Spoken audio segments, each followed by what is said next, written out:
Well, let's move on to the second part. It starts from the 9th measure up to the 16th, inclusive. And here we have an entirely different texture. A distinct theme will emerge, quite convincing, with relatively stable motives. However, in the background, there are other voices.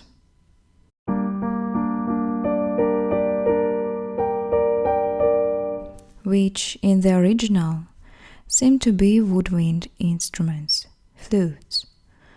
They carry significant emotional excitement and anxiety. The theme is firm, assured, like strong statements from a person, quite emotional, but still steadfast.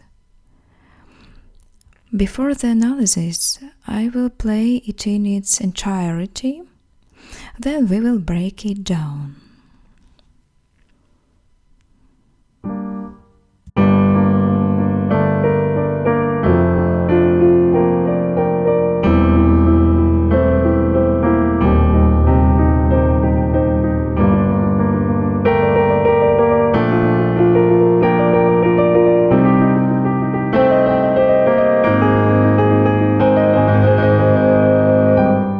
And there will be a transition to the third part.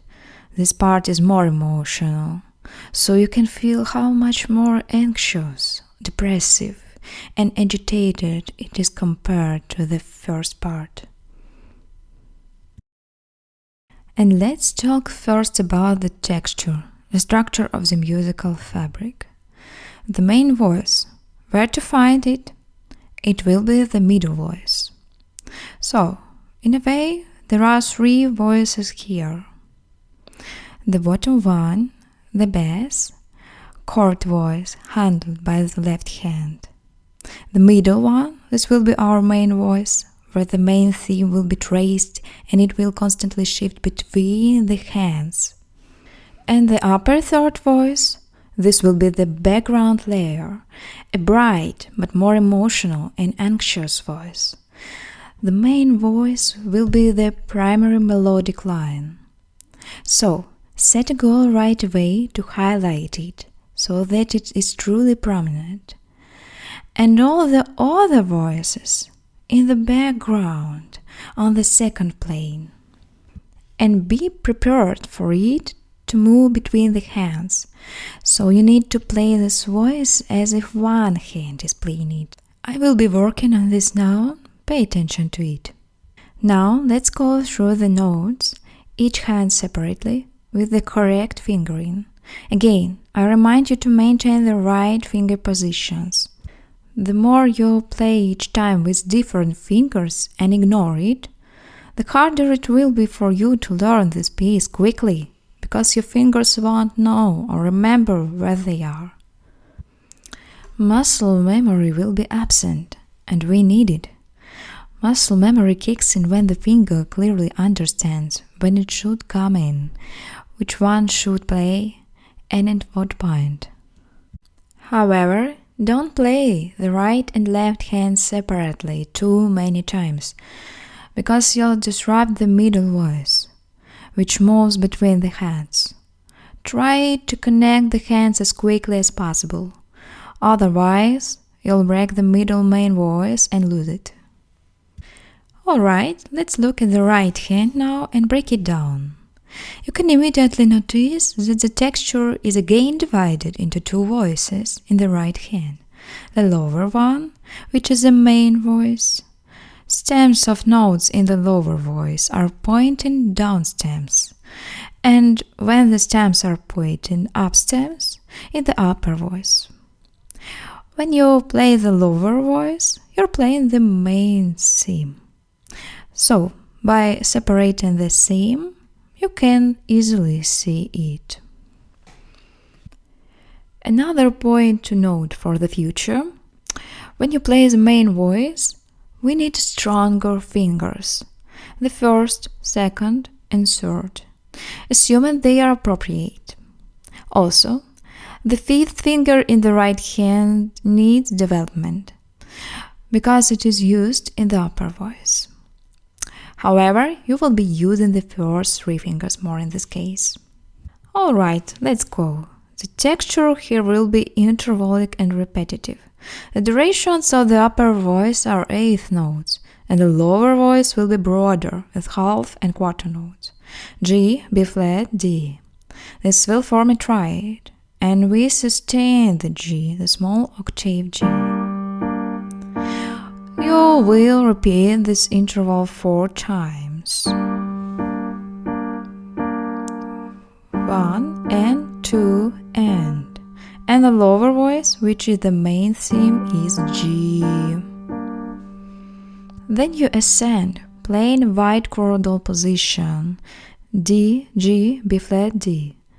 You play the wide position first, then the triad without the 5th finger, then again with the 5th and again without the 5th.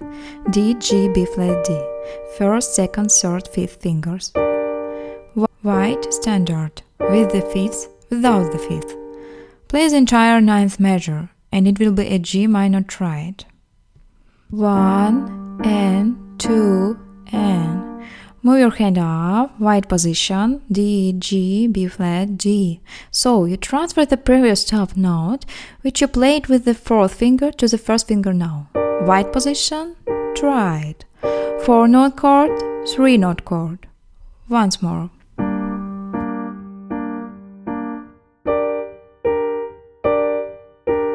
A little slower. Hold. Release everything. Wide position, standard. Wide, standard. The next measure, the 10th. Here, the main voice returns. It moved to the left hand in the previous group, if you noticed. And now it's back to the right hand. And again, you'll sustain it. Play A, D, F. See, I have the note A because it's a quarter note, it sustains. These upper eighths are played twice the same way. 1 and then the main voice moves to the note D. So you'll now hold D and you play F twice. It turns out interestingly. A, D. You need to learn how to transfer the main voice to other fingers. For this, it's very good to rely on these fingers, transfer the weight onto them, so that they are immersed, not shaking on the key, but pressed down as much as possible, as if something is pressing from above, especially on the left side, because the main voice will often be in that direction. A, D. Then they move up to B flat, D, G, the 1st, 2nd octave. You can play a 3-note chord with the 1st, 2nd and 5th fingers, then just take the lower part. Play the interval without the upper sound, then again with the upper sound without the upper. It's very easy to remember, with the upper, lower, with the upper, without the upper. Or I play it like this. In the notes, 2 options will be suggested. The first option is 1, 2, 5, and the second option is 2, 3, 5. Why? Because I play the lower left side with the left group of fingers, and the upper side will be played with the right group of fingers. The second option will be more convenient for more professional pianists who want to be more economical in their movements. And I just shift the right part of the hand rather than the whole hand. But if you find it difficult to control, the fingers are very unruly, the 3rd, 5th, then you can use the 1st, 2nd, 5th. Play the entire 10th bar sustained. A, D. Shift it with the 1st finger. Also convenient, but remember, the 1st finger will be on the black key. Play these 2 bars.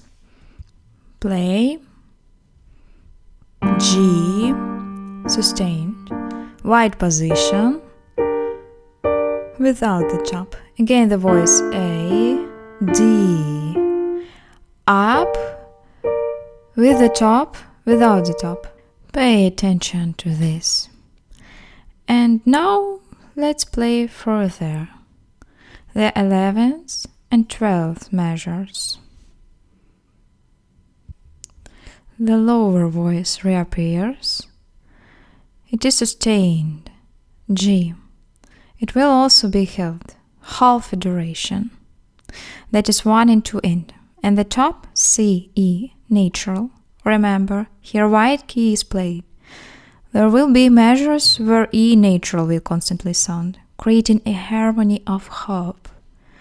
I notice that Abel really likes to use the raised 6th degree in subdominant triads in his compositions.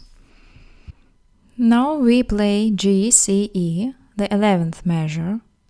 G is sustained, and the top part is repeated 4 times. Then we go up again, play the top part E, G, C, without the top, keeping the bottom. With the top, without the top.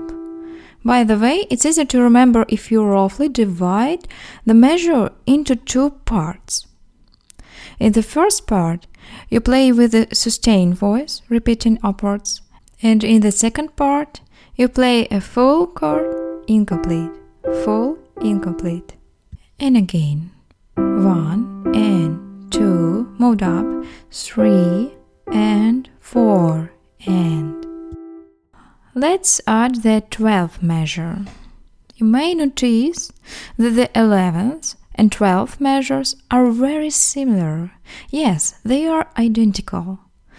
The only difference is that here E flat appears, because E natural lasts only for 1 measure and you already played it. But when a new measure begins, this sign is automatically cancelled and the key signature of E flat continues to apply, which you need to play. As I've already reminded you, B flat and E flat are key signatures. You will play E flat, so don't forget to switch to the black key. No more playing in natural.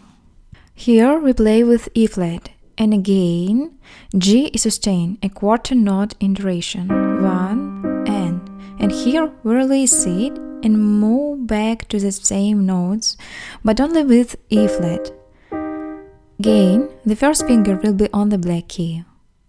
Let's play the 11th and 12th measures together. Initially, it was E natural, then it will be E flat. Only one difference. Everything else remains the same. 1 and 2 and up. 1 and 2 and down. Switch to E flat. Up, 3 and 4 and well done. Make sure you have the correct fingering. Don't change it. Try to stick to the same fingering and emphasize the lower voice more, while the upper voice should be relaxed, providing a quiet and steady background.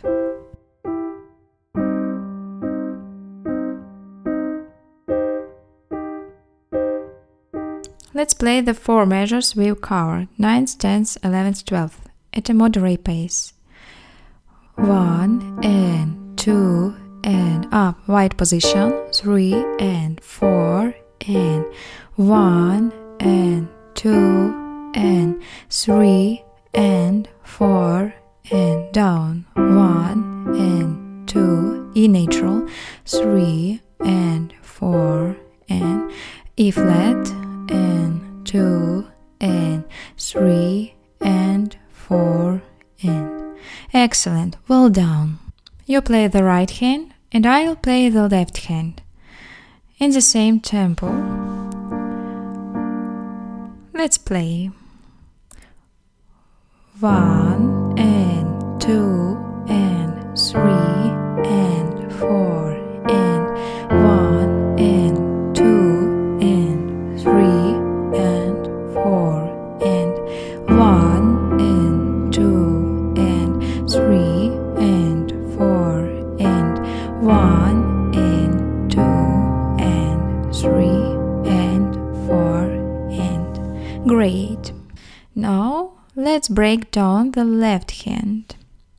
As I mentioned earlier, the left hand will also play a part of the main melody, but it will be in the upper range. Notice the notes with the stems pointing upward. Those are A and B flat, forming the main theme that will pass between the hands. Generally, the left hand will handle the octave bass and chord texture, playing the lows and chords with the main melody transition into it. So, it's crucial to highlight that melody. Let's play the ninth measure now. It involves a G in the octave, a contra octave, and a great one. 1 and 2 and hold it.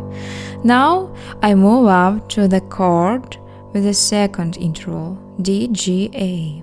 But A will be the main theme, so emphasize it nicely with the second finger. Did you hear how I highlighted it? You should do the same to hear that main melody. If you can't hear it and it sounds more like a bass or a mixed sound, you haven't fully emphasized the main melody.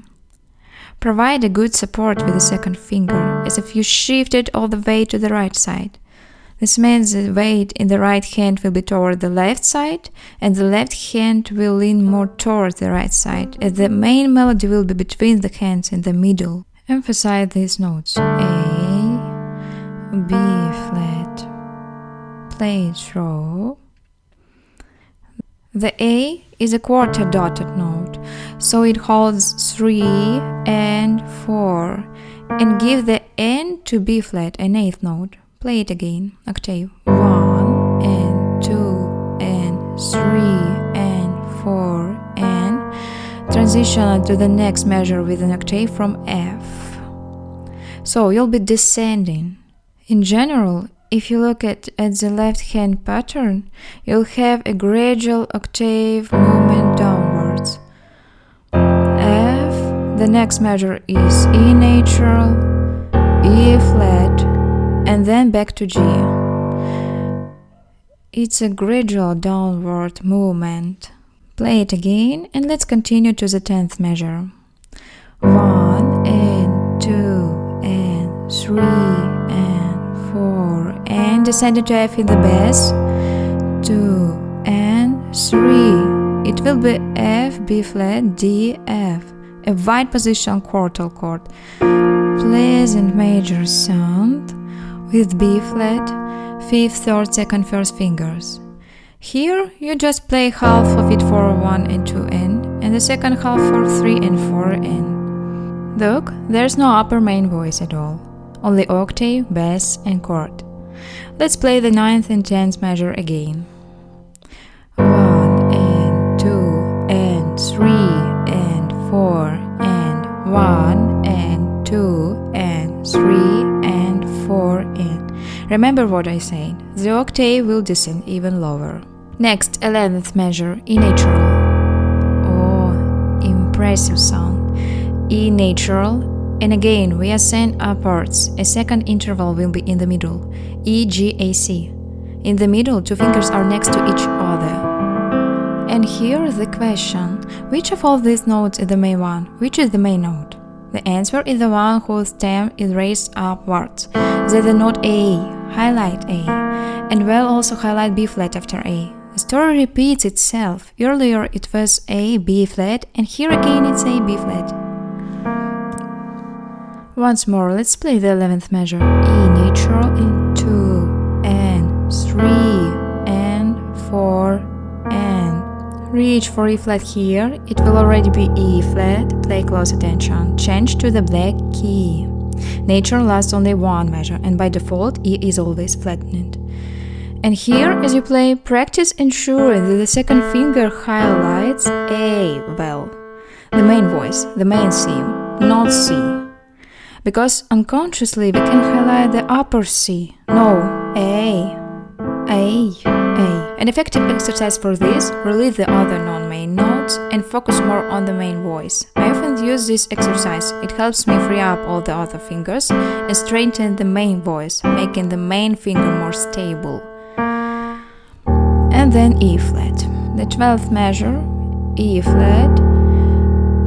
Then take C with the fifth finger, not the first, but the fifth. Why? Because you'll continue playing the chord above. E flat, G, C. Now look, which of these notes has its stem pointing upwards? Right, the note C. So you need to highlight it too. This is a bass. Emphasize the note C. Everything else should be softer, like chord or background sound. Alright, let's play the entire 4 measures, starting from the 9th. Here we go. Octave, and 2, and upper voice 3, and 4, and immediately 1, and 2, and 3, and 4, and E natural, and 2, in the middle 3, and 4, and E flat, C, emphasize it, 3 and 4, and great job everyone. Now let's play this part again. I'll play along with the right hand part.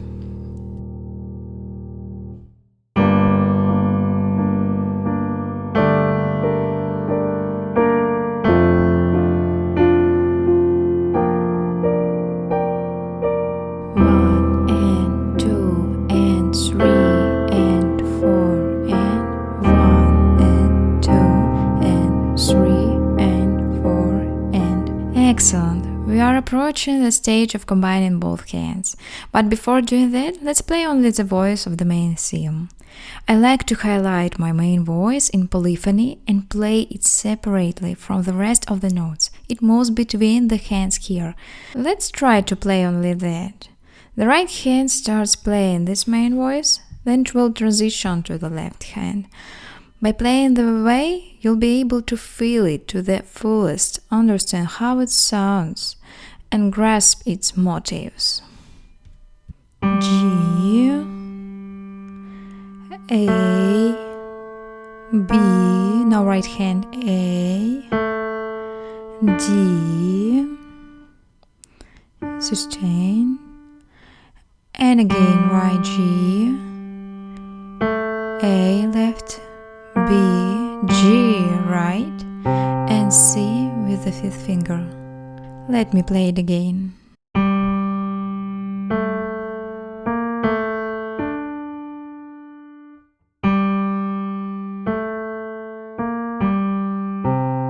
Do you feel it? Now it sounds in full volume. Because we played it in pieces, separately with each hand, the voice didn't stand out much. And now let's combine with both hands. Pay close attention to ensure everything matches precisely and that this main voice doesn't get lost. Since this voice moves between hands, highlight in the right hand and then in the left hand. You need to do this as if one hand is playing it. Let's play very slowly. G and GBD coincide. 1 and 2 and the left hand moves up. Here's D, G, A. Here is chord, A sounds, the main voice, 3 and 4, and here together, moving down to F, lower, in the right hand, the main voice. 1 and 2, and together, 3 and 4, and the right hand moves up. And again, we will be descending. E natural is present everywhere in this measure, in both the right and left hands. 1 and 2, and the main voice shifted to the left. 3 and 4, and here again the main voice in the right hand. E flats have returned. 1 and fifth, 2 and chord, 3 and 4 and excellent. Now I'll play a little faster. Make sure to pass the main voice from one hand to the other. 1 and 2 and 3 and 4 and 1 and 2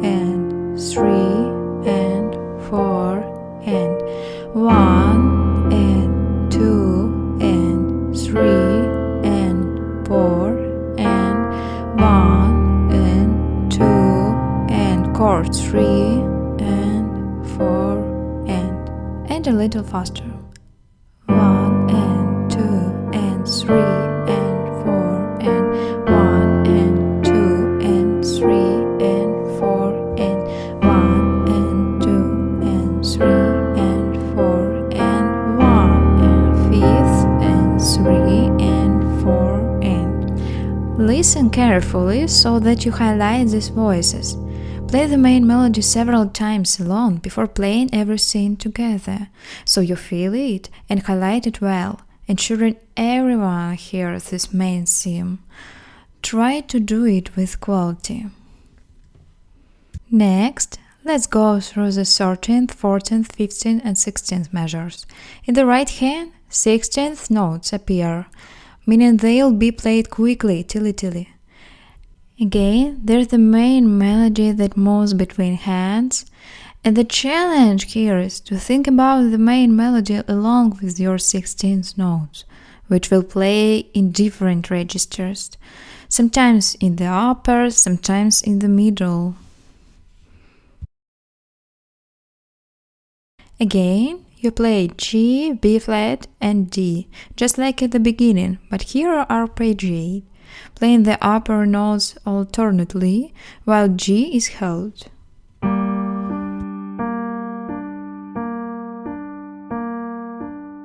Good. Once again. G. It will be played quickly, and you play it 4 times. The hand moves up, the main voice disappears, it passes to the left hand. And here is an interesting technique of playing, I always call it crab walks. When you use intervals and in between them there's another sound.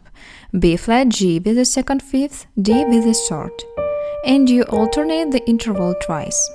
And then the second finger stays, it will be used now. To it you add the first finger. And here I change D to the fourth finger. It's more comfortable for me this way. Someone will leave the third finger because it's convenient for them.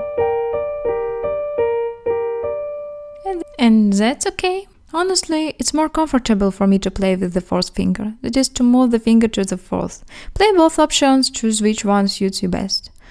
We play B flat G. This is a 6th interval. In the middle we take D, and the playing of intervals changes. Now it's a 3rd interval. Playing through the note, resulting in a triad. Again, play it with the upper note with the lower note. Either change to the 4th finger or leave the 3rd, whichever is more comfortable for you.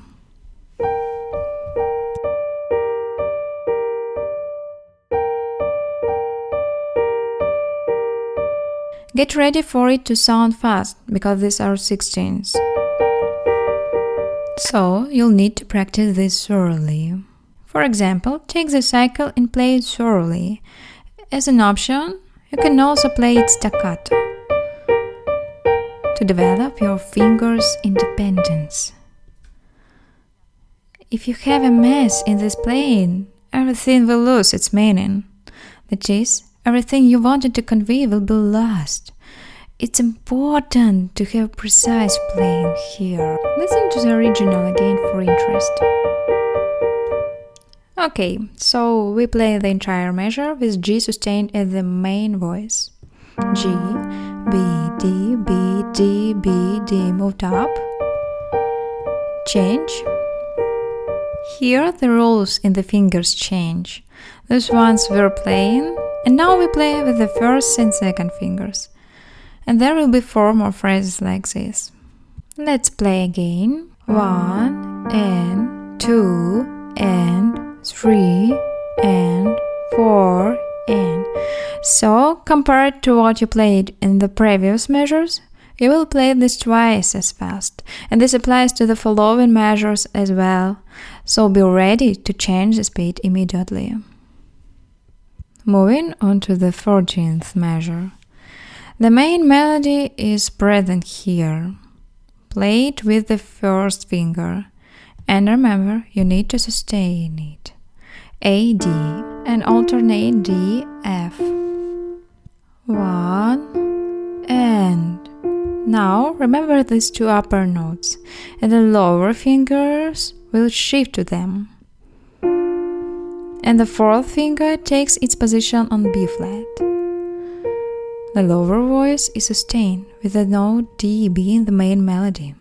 There is a shift upward, starting with A, D, F, then shifting to D, F, B flat, F, B flat.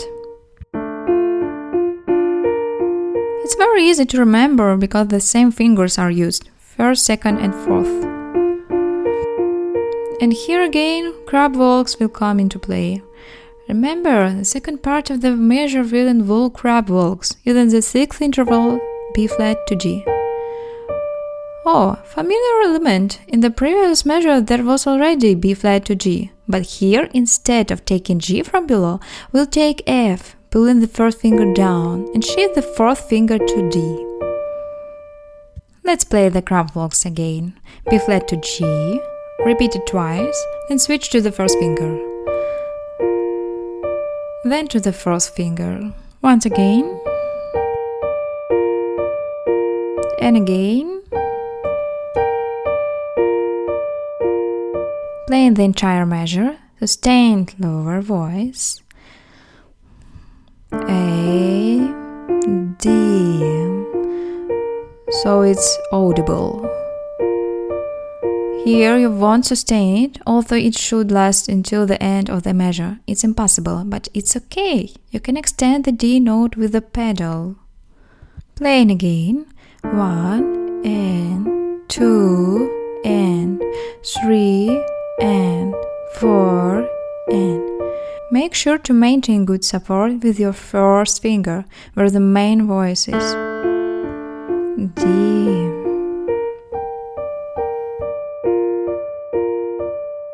Play two measures together, the 13th and 14th. Delay G, same fingers, first, second, fourth. 1 and 2 and crab walks. 4 and A, D, highlighted, crab walk. Great! Let's look at the left hand part. Octave in G again, which we'll constantly return to, because G, as I already mentioned, is the tonic, the main note in the piece. G, we ascend upwards, again a chord with the second. You already played such a one at the beginning. And again we emphasize A because it's the upper voice. B flat. 1 and 2 and 3 and 4 and transition to B flat, higher. Here the playing pattern will change. Instead of descending in the first time, you will be ascending. 1 and 2 and 3 and 4 and 1 and 2 and chord F, B flat, D, F, wide spacing with the third finger. 1 and 2 and 3 and 4 and also halving. And we connect with both hands. You can also play each voice separately. G in the right hand, then the left takes A, B flat, right hand A, D. Did you hear? Now we play together with both hands, starting together from the octave. 1 and 2 and 3 and 4, together here. And again, 1 and 2 and together, 3 and 4 and. Make sure to learn the right hand part well, because it will be difficult to play later. Practice the right hand separately, then play with both hands together. 1 and 2 and 3 and 4, together here, together, and 2, and together, 3, and 4, and one more time, a little faster I'll play. 1, and 2, and 3, and 4, and 1, and 2, and 3, and 4, and. Well done, everyone! Let's move on to the last two measures of the second part. Here the music holds a lot of tension. And at the end, there will be a beautiful tremolo effect in the left hand. This is one of the musical embellishments. We'll approach it now, but let's start with the right hand, the 15th measure. There will also be holding of the lower voice and playing the upper notes alternately. Then again, crab walk, meaning the texture is the same, the pattern is the same, but different notes. Here we hold G down below and it will sound together with C and E flat. G the main voice, let's remember that, so highlight it nicely and then alternate with a grace note G and the two upper notes E flat and G. G, E, G, E, G. Sometimes I hold the note until it aligns with the G together. That's okay. There's nothing wrong with that. If you delay it, that's fine. The main thing is for G to be felt as the main voice. You're leading the theme with it. G. Repeat it 4 times, then move the hand upward. Second and fifth fingers, remember, this pair of fingers will be constantly used, so it's important to develop them well. C and G, and E flat in the middle. C, G together, alternating with the note E flat, and descend down to the first and second fingers. C is also present here. And on E flat, shift to the fourth finger. C, G, E flat. We play them alternately, edges, middle. I also call this edges filling. It's like pastry with filling, edges, filling. And now we play with the middle note. Let's play the 15th measure again. 1 and 2 up, 3 and 4 and. Play the 16th measures well. You should play them confidently. If there's a miss in the 16th notes, everything will sound moody and spoil the piece. It will all sound unclear, ruining the overall picture. So everything should sound clear. Together, one note. Together, one note. Moving on to the 16th measure. Again, the held note at the bottom, but here the B flat, C and E flat. A second interval, sounding together, played with the first 3 fingers. And alternate with A flat. Look, there is an accidental. This is precisely called an accidental. When an accidental stands next to a note, and it will affect that note for the duration of one measure. So, in the next measure, it won't be used anymore. That's why it's called accidental. What's the difference? A key signature is used constantly throughout the entire composition. An accidental appears randomly and lasts only for one measure. Such symbols can appear in a piece to give a different color to the music, a shade, some movement in the music. So, A flat alternates with E flat. You need to play it 4 times. And be sure to highlight the main voice B with the first finger. B. Move upward again. Once more, edges, second and fifth fingers fill in E flat. C, A flat will be at the edge and E flat inside. A, E. C remains with the second finger, just shift to the first. And one E flat you can change to the fourth finger if it's more comfortable for you. B held. Then upwards. Second and fifth finger, third in the middle, first with the fourth. Meaning the first 2 fingers are played together. The first time together and the second variation together. C, A flat together, A flat, C together. The difference is only in the slightly different fingers used. Initially the fifth was used, then the first is added. So first you play the upper part of the right hand, then the left part. Let's play it again. 1 and 2, move upward. 3 and 4 and.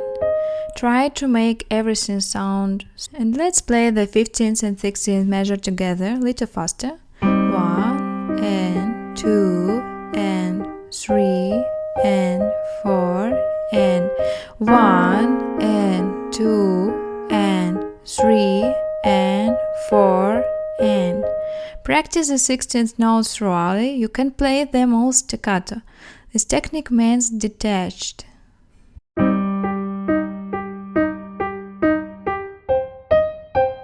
And the main voice shouldn't be played staccato. Keep the first finger held.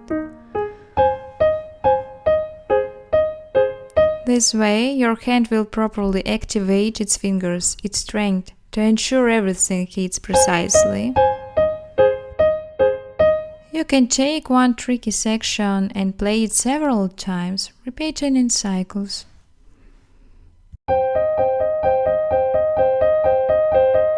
Mastery of an instrument means playing it to the point where you stop thinking about it, where it becomes automatic and conscious. You'll be able to play it easily and confidently. This applies to transition moments as well.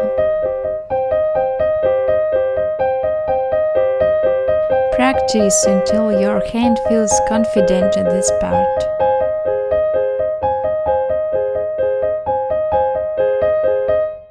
Let's break down the left hand. It maintains the octave position again. Then a chord and the main voice, which moves between the hands, will also overlap with it. We take C octave in both great and small. 1 and 2 and. You already played such a chord earlier, but with E natural. Now it's with E flat.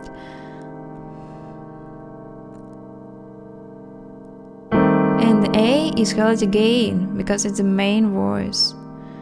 2 and 3 and B flat will finish at the end. Once again, 1 and 2 and chord 3 and 4 and transition to A flat, 1 and 2 and. Great. Let's play it again. C octave, 1 and 2, highlight the main voice, A, B. This B will pass to the right hand. Look it further, octave in A flat, also an accidental. Next chord, you play E flat, A flat and C at the top. So, you see in the note C is duplicated both in the lower voice and in the upper one. So, it serves both the chord function and the main theme function. That's why it's important to rely on it, to play deeply, so it's felt. Therefore, the first finger presses with good weight.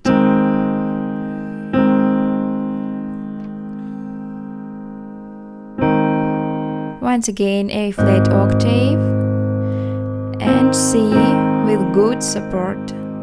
Then you have an interesting pattern of 3 bold stripes with notes on the edges. This will be A flat in the contra octave and A flat in the great octave. This sign indicates a tremolo, from Italian meaning trembling. This is one of the musical embellishments that creates a cool background effect. It's a rapid alternation of sounds resulting in an extended dynamic effect, richness, even imitation of percussion. Listen. It reminds me of the sound of a timpani. In general, it creates a very cool dynamic effect. I wrote it for preparation for the third part to sound with increasing dynamics. How to learn to play tremolo? First, practice supination and pronation of the hand. This is when you rotate your hand along its axis. Imagine you're screwing and unscrewing a light bulb. Perform this exercise back and forth. Now try to do it faster. The faster you perform this movement, the more beautiful the sound will be. That's why it's called tremolo, because your hand seems to tremble. But it shouldn't feel like you're shivering from cold. The impulse comes from the wrist. So the wrist should be relaxed. If it's tense, it will be very difficult for you to do this. Therefore, it's relaxed, no tense, and then the force reaches the fingers. Before playing the tremolo correctly, play the designated notes one by one slowly to feel how you transition from one side to the other like a beer cup.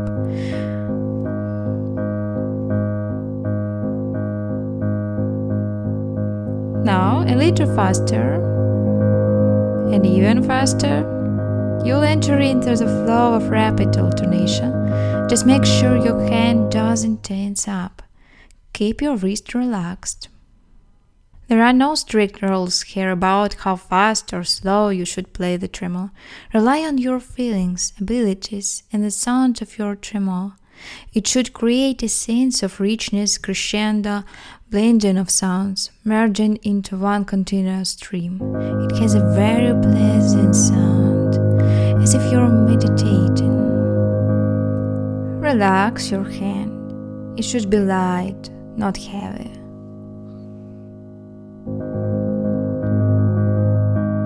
If you exert too much force on each note, you'll tire quickly and the tremolo will feel very heavy and disproportionate. Keep your hand light. Rotate the palm easily along its axis. If you're struggling a bit, don't worry. It will work out eventually with a little patience, perseverance, consistent practice, and you'll succeed. Don't burden the finger. This is the most important thing. It doesn't matter at what tempo or how many notes you play. There's no need to count anything. Just let your hand flow and play as many notes as needed until the end of the measure. Play the 15/16 two measures left hand, 1 and 2 and chord 3 and 4 and 1 and 2 and this is 3 chord with a note up, and this is already and 4 and. So you play the chord and immediately transition to tremolo, 3 and 4 and 3 and 4 and. Once more, a bit faster. 1 and 2 and 3 and 4 and octave and 2 and chord 3 and 4 and. As you transition to the third part, play the G note in the octave, so you have a further connection point to understand where to move your hand next. Now, let's connect the 15/16 measures with both hands. We'll do it slowly. The hands coincide immediately. G, the main voice in the right hand, then it will move to the left hand, then back to the right hand, and then the last C will be the anchor point, which is precisely the last main note in this part expressing its feelings. You'll demonstrate it in the left hand. Let's go, connecting the 15th measure together. 1 and 2 and shift up to the chords. 3 and 4 and together. 1 and 2 and C, the main voice. 3 and immediately tremolo. 4 and. You might note immediately synchronize the hands where your left hand plays tremolo and your right plays 16th, because your brain wants to align and play them simultaneously. But don't allow this. The left hand has one role, free flow. It plays freely without specific duration. The right hand shouldn't adjust to the left. It should precisely play its durations according to the meter. Ti, li, ti, li. What can can you do? There are several ways to overcome this issue. Start by simply playing the left hand. It flows freely. Play it and then gradually add the right hand unnoticed, very slowly. Perhaps you could play just one group of notes. Once again, remove the right hand and play only with the left hand until you get tired. If your hand gets tired or tense, immediately relax it and lower it down. Play only with the left hand, then add the right hand. You see, they don't lie. Each hand has its role. The left hand fulfills its role by simply playing in its flow without specific durations or tempo. It just flows. But the right hand must hit the beats precisely. This is how it's incorrect to play. The hands should be independent of each other.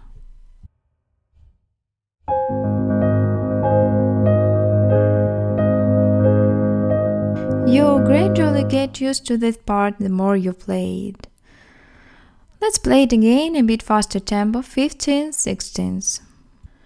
1 and 2 and 3 and 4 and 1 and 2 and 3, tremolo, 4 and play the G notes in both the right and left hands.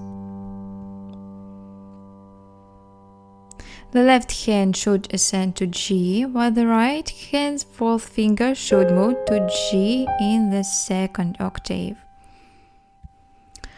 Now we can connect from the 13th to the 16th measure, playing everything together. Compared to the first half of this part, the right hand will play twice as fast with 16th notes. So you'll be playing much more actively. Therefore, when you take the initial tempo, take it slightly slower so you're ready to play faster. And now we play from the 13th measure, starting together. 1 and 2 and 3 and 4 and 1 and 2 and 3 and 4 and 1 and 2 and 3 and 4 and 1 and 2 and 3, tremolo, 4, and we added the G note for the transition. Now I'll sing the main voice that will move between the hands. Pay attention to highlighting it. You can also sing it. It really helps to focus on it. 13th measure. G, A, B, D, G, A, B, B, C. And we added the G notes for the transition. The more you play, the easier it becomes. Let's speed up a bit.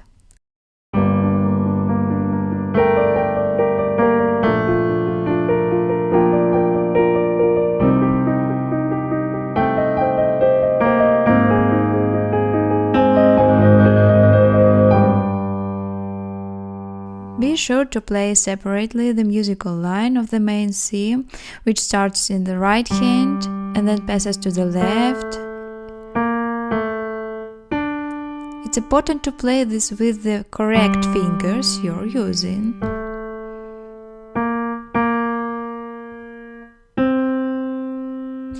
Now I am playing everything together from the 9th measure. Connect the entire second part. Now there are 8s in the right hand. They're calm at first, then they'll become 16s. Get ready, the tempo will pick up. It 1 and 2 and 3 and 4 and 1 and 2 and together 3 and 4 and together 1 and 2 together, and 4 and 1 and 2 and 3 and 4 and 1 and 2 and 3 and 4 together, 2 and 3 and 4 and 1 and 2 and together, 2 and chord tremolo, and immediately made the transition to the third part. I start playing a bit earlier from the 7th measure to also make a transition from the first part to the second and then to the third part as well. Let's recall the first part a bit faster. 1 and 2 and 3 and 4 and 1 and 2 and 3 and 4 and 1 and 2 and 3 and 4 and 1 and 2 and 3 and 4 and 1 and 2 and 3 and 4 and 1 and 2 and 3 and 4 and 1 and 2 and 3 and 4 and 1 and 2 and 3 and 4 and 1 and 2. Tension rises and 4 and 1 and 2 and 3. Tremolo, natural transition to G.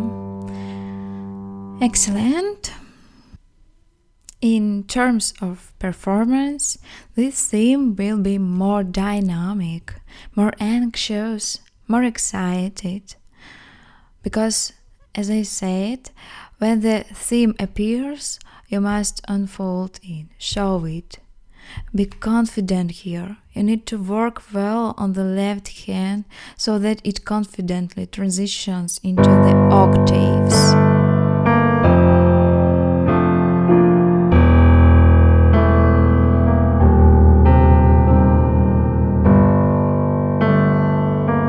And you can highlight the bass notes. Don't be modest here. The basses provide a change in harmony. See? You feel this cool gradual descent downwards. The harmony just stretches down more and more. Be sure to showcase them. We also highlight the chords, but more softly. A little more depth.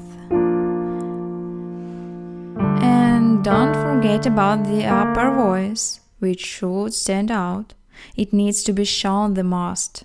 It should be in the foreground, not all these other 16ths in the right hand chords. The main voice, don't forget about it. In the right hand, I can recommend playing it well. You can use the marcato technique, which involves playing each interval, each note with force and emphasis from a height without connecting them.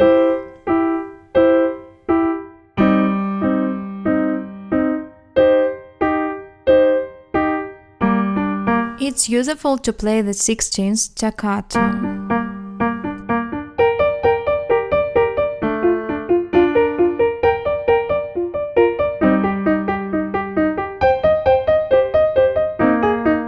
While holding back the main voice.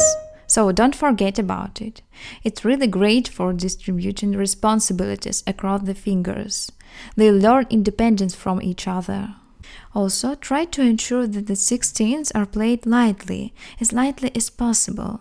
Otherwise, if you give them too much energy, your hand will just tire out, and it won't be able to continue playing further, where you'll need to exert even more effort. Here, on the contrary, conserve energy, play much lighter. In general, the faster you play, the lighter and more agile your fingers should work. The faster you play, the lighter, not heavier.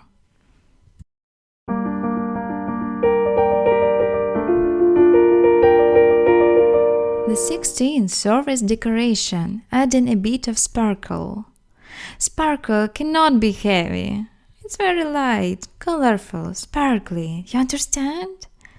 Still, pay more attention to the main voice and the bass. Now we play everything together, summing up in a good tempo from the 7th measure.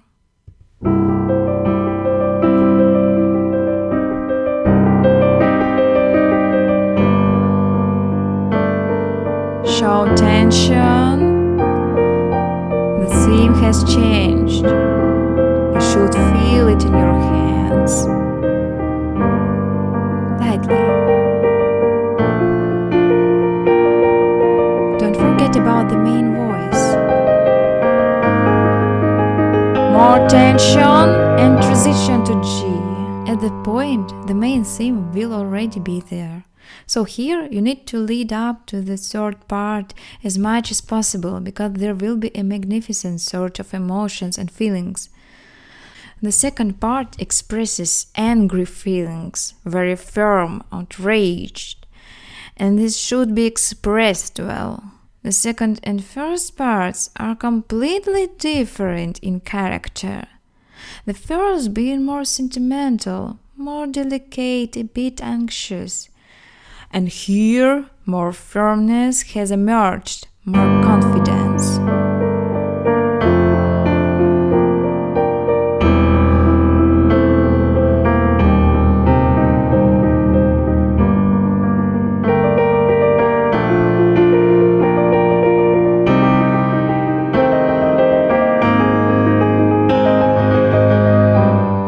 Very important to lead into the next part, especially since there is a crescendo marking in the 16th measure, indicating that you need to gradually increase the volume and lead into it, especially in the last measure, gaining more strength, and then you need to release it afterward.